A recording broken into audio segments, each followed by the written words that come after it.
Hello, listeners. Once you're done catching up with everything Intrepid Audio Productions has to offer, check out some other great independent podcast shows like the Knights of the Video Game Table podcast. Jeremy, Patrick, and Frank do great work, and it's worth your time to check them out. They're part of the Nerdgasm Network, where you can find other cool shows, including the Super Budget Brothers, the Nerdgasm Network video game podcast, and all other shows, which can be found at extraplay.info. Give them a listen, because good, honest work can be hard to find. The best. Or worst food. What I ate. Check it out at the best or worst food, whatIate.blogspot.com. Sort of break it down like this. Oh, fantastic. He is one of the biggest meatballs on Twitter. I'm an idiot. No, that's okay. Nice to meet you. I'm Mike. Could you please take back Tim Tebow? Oh, awesome. Make college football in touch. I don't understand where these questions are coming from, Tom. That's about it for Manager's Corner. Go yourself and with your show coming up next on the Baltimore Oriole Baseball Network. I made a note about college sports, and the note just says college sports in general. Whammy! Can't do it. The changes that have happened in the Cub organization are multifold. Boogie boogie. Great stuff. Welcome back to Chicago Sports Update here on Intrepid Audio Productions. Just to all the listeners, thanks for listening. Welcome back to Chicago Sports Update here on IAP Podcast. This is Matt. Very quick show for you this week. No guests, no real feature topics or anything. Just a very quick show updating you on the past week in football. Currently, right now, typically, yes, we would have Patrick on. Currently, his Raiders are taking on the Denver Broncos in Monday Night Football. So please feel free to give him a follow if you want to stay up to date on the game from the Raider perspective. In college football down in Alabama, they rolled, all pun intended, over Colorado State 31-6. Certainly must be a very satisfying victory over that. And as they prepare for Ole Miss next week, so that will certainly be a more compelling game. We expect to have Anthony Alex back on for recapping that game. And here in Chicago, well, with baseball season nearly dead, just the last few gasps of fresh air there. Well, for fall air, I guess, as it were. So not much else in fall going on for Chicago baseball, but the White Sox are closing in on their 100-loss season. Certainly, I don't know, just very melancholy. I know we've talked about that before ad nauseum. So we hope to see them develop and get some better draft picks out of that and get overall better talent pool for them to build and have a better sustained success. Though I think it'll certainly be tough because not only do they have to I think there is a very real threat of them having to compete against the Cubs, specifically for money in the city and the attention of fans or media, whatever the case may be. But I don't have the answer. I don't know what I can separate from truth and anecdote, but it's tough. I don't know what would happen if the Sox really went a complete rebuild and how much support they would lose from the fan base. I don't know if the fan base overall is smart or patient enough. Well, I guess for having a foresight, I shouldn't say smart. That's not a question of that, but in the long run, I guess it is.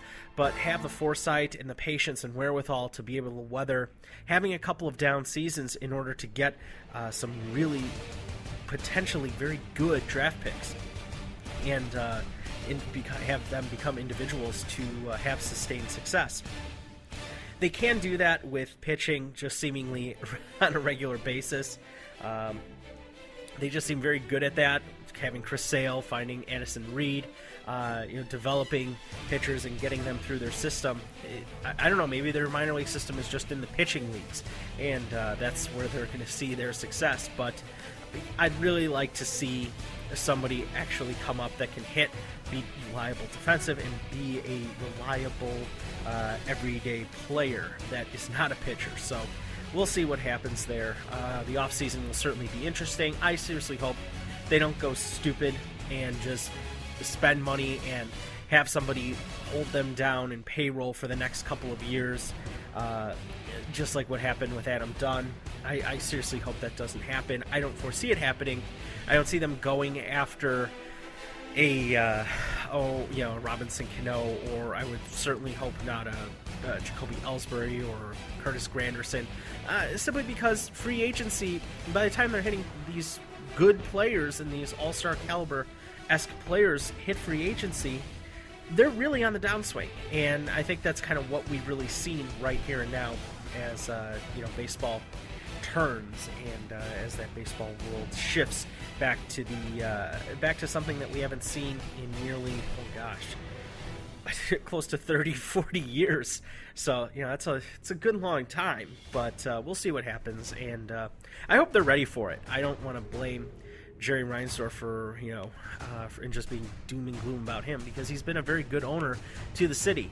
I've been very happy with what he's done, and him not being afraid to spend money. That really can't go understated or overstated, simply because the fan base hasn't necessarily been there for them, and I don't like that. I'd very much like to see not necessarily have a 50-50 draw as far as the town's concerned, but just become slightly more relevant, more marketable, and overall make more money, as it were. So we'll see what happens. Certainly, having gone to several games this year, it is a very good experience for fans.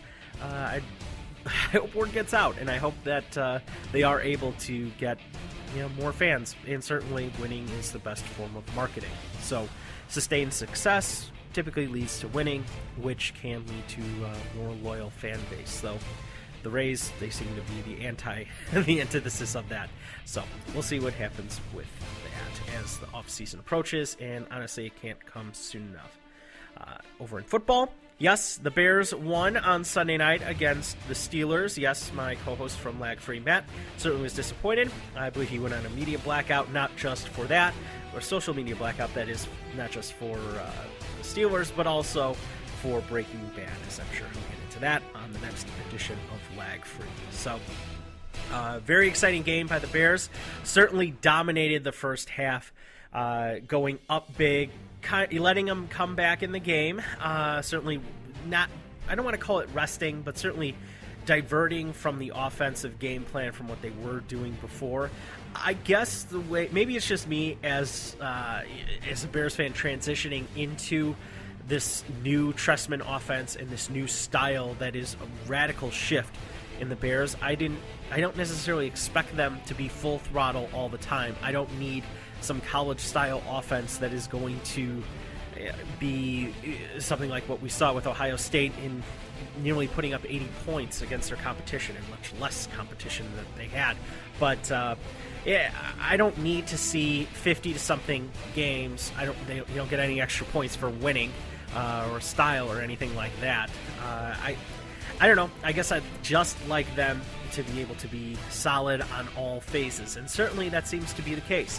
They're very adequate right now in defense. Certainly the strong point is creating turnovers, interceptions, fumbles, couple fumbles yesterday, as well as an interception, actually 2 interceptions, I believe. So just being positive in the turnovers created category, or in the turnovers category, however you really want to look at it. But as long as they continue to do that on defense, I think we're going to be fine. That's not something that's on a phase of the game or an aspect of the defense that I don't believe to go away immediately now that Lovie Smith is gone. The offense, Jay Cutler stepped up and really showed his talent. He's really increased, I think, his value from the beginning of the year in every game since, making throws when he needs to, doing exactly what he needs to do, given the situation. Last night, he scrambled for a first down on third down.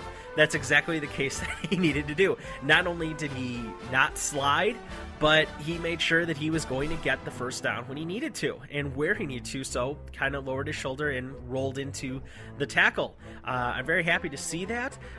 Those are things and attributes that have very much gone overlooked and counted against Jay Cutler in his previous years here.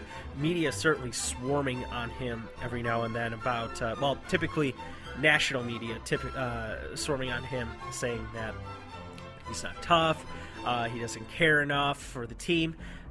We've seen nothing but him putting his butt on the line, for lack of a better term, for the team.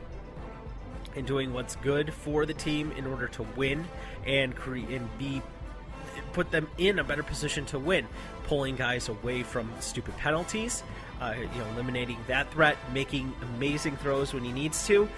Certainly one to Brandon Marshall. Last week we saw one to Martellus Bennett. We talked about it ad nauseum. But overall, he's doing exactly what he needs to do, and the best part about it is that they're keeping him upright. 2 sacks happened in this game.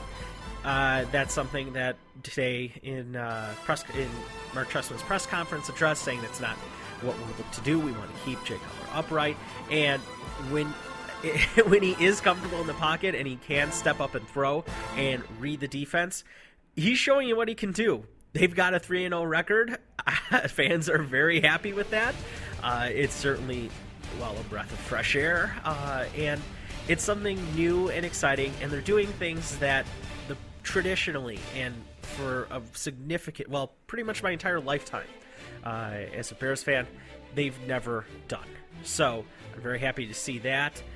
It's certainly been exciting. We certainly hope for that to continue as they roll into Detroit for a second road game, and we'll see what happens. I'm not necessarily very confident about certain things, specifically because of the style that Detroit plays. Yeah, they can thug it up.